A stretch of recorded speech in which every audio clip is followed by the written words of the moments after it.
General linear applications of op amp. जो op amp होता है वो direct coupling high gain differential amplifier होता है। क्या होता है कि अलग अलग पर्पस के लिए हमें यानी अलग अलग स्पेसिफिकेशन होती हैं ऑप एम्प की। अलग अलग पर्पस के लिए हमें अलग अलग ऑप एम्प का यूज करना पड़ता है, क्योंकि कोई भी सिंगल ऑप एम्प सर्किट ऐसा नहीं है जो कि डीसी और एसी के सारे पैरामीटर्स को सेटिस्फाई कर सके। इसलिए हमें डिफरेंट डिफरेंट ऑप एम्प्स का यूज़ करना पड़ता है पर्टिकुलर एप्लीकेशंस के लिए, जैसे कि slew rate, bandwidth, gain, power consumption etcetera. इनके लिए हमें अलग अलग ऑप एम्प्स का यूज़ करना पड़ेगा कि जैसा भी हम चाहते हैं, और इसकी परफॉर्मेंस को अचीव करने के लिए हमें डिज़ायर एप्लीकेशन के लिए डिज़ायर ऑप एम्प प्रोवाइड करेंगे, जिससे हमें या एक सुटेबल ऑप एम्प जो कि पर्टिकुलर गेन मिलेगा और बैंडविड्थ मिलेगी।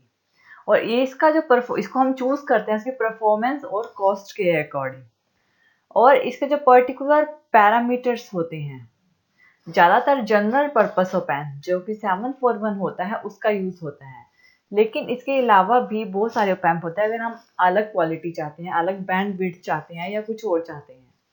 इसमें क्या है कि जो ऑप एम्प होती है उसकी कंस्ट्रक्शन, कैरेक्टरिस्टिक्स और पैरामीटर लिमिटेशंस अलग अलग होती हैं, और ऑप एम्प्स को डिफरेंट कैटेगरीज में अरेंज किया जाता है, जैसे कि general linear application, filter applications, oscillator applications, comparators, detector applications, इन सब के लिए।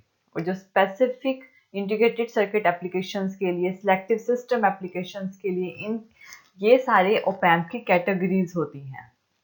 और इस टॉपिक से नेक्स्ट टॉपिक्स में जो भी हम करेंगे वो जनरल लीनियर एप्लीकेशंस होंगी ऑप एम्प से रिलेटेड।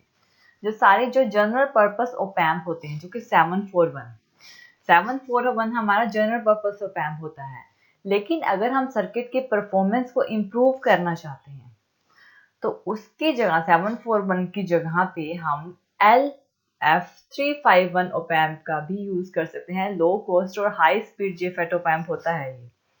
और इसमें क्या होता है कि जो सर्किट, कुछ सर्किट ऐसे होते हैं जिसमें 741 और 351 ऑप एम्प दोनों इंक्लूड होते हैं, और जो LF351 ऑप एम्प होता है वो एक इम्प्रूव वर्जन होता है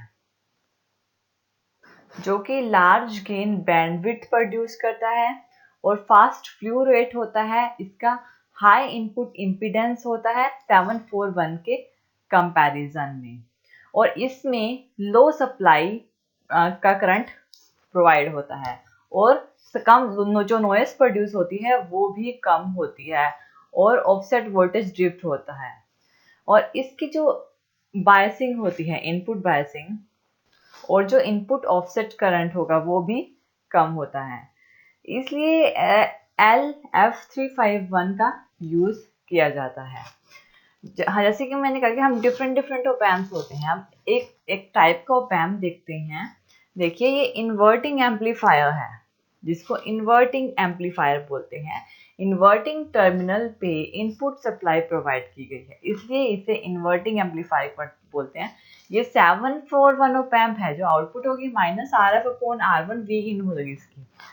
और ये जो सर्किट है इसकी जो डेरिवेशन है हम डिस्कस कर चुके हैं। Inverting, non inverting, differential amplifier, comparator circuits, ये सारे हम कर चुके हैं। इसके नेक्स्ट टॉपिक में हम डीसी एम्पलीफायर करेंगे।